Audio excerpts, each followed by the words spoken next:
A group of Ukrainian villagers have taken a Russian tank for a joyride, while farmers burnt a $20.2 million missile launcher as resistance to Vladimir Putin's troops continues to hold strong. Residents from the besieged Kharkiv region flaunted their latest find and vowed to use it against their Russian aggressors. The Sun reports. In a 24-second clip posted online, one man shouts, "We did it!" and "Glory to Ukraine," as he and his friends move through a snowy field on a Russian tank. Meanwhile, footage has surfaced of an enemy missile launcher up in flames.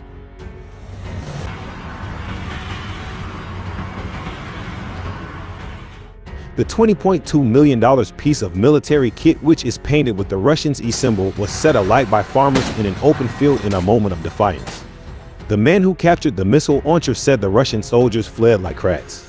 The video was filmed near the city of Bashtanka in the southern Ukrainian region of Mykolaiv Oblast on March 1st. Boris Filatov, 49, mayor of Dnipro City, shared images of the burning Pantsir-C missile system on social media, claiming that farmers seized and destroyed the vehicle.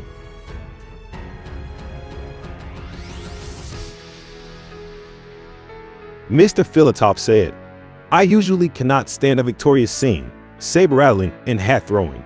War is terrible grief, but these people cannot be defeated." Today, collective farmers from Bashtanka, without realising it, took and burned the latest Pantsir-C system worth $20.7 million. The winning people Russians ran across the Ukrainian fields like rats. The Pantsir missile system is a group of medium-range missile and anti-aircraft systems produced in Russia.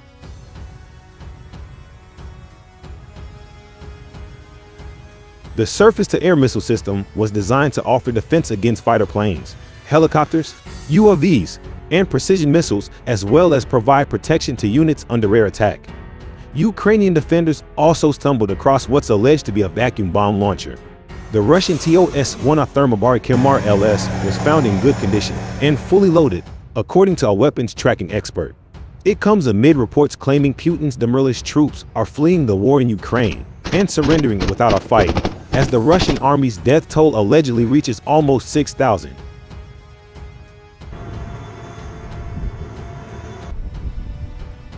Footage has emerged of captured Russian soldiers crying as they claim they had no idea what to expect. Intercepted radio messages indicate troops are disobeying orders from Moscow to shell Ukrainian towns and complaining about running out of food and fuel. The recordings, obtained by British intelligence company Shadowbreak, include a soldier who sounds like he is crying. In another recording, a soldier loses his temper as he asks when food or fuel will arrive. "We've been here for 3 days. When the hell is it going to be ready?" he shouts, as reported in the Telegraph. A third recording features an intense exchange in which the same soldier refuses to use artillery on an area until civilians have left. Some of the messages were proof of war crimes as they revealed the Kremlin ordered Russian troops to fire missiles into urban areas, Shadowbreak founder Samuel Cardillo claimed. A senior US defense official told reporters on Tuesday that Russia's forces have faced major issues after Putin's hopes of a quick takeover of Kyiv were dashed. Some units are reportedly running out of food and fuel, while a number of troops were said to be highly inexperienced and didn't even know they were being sent into combat.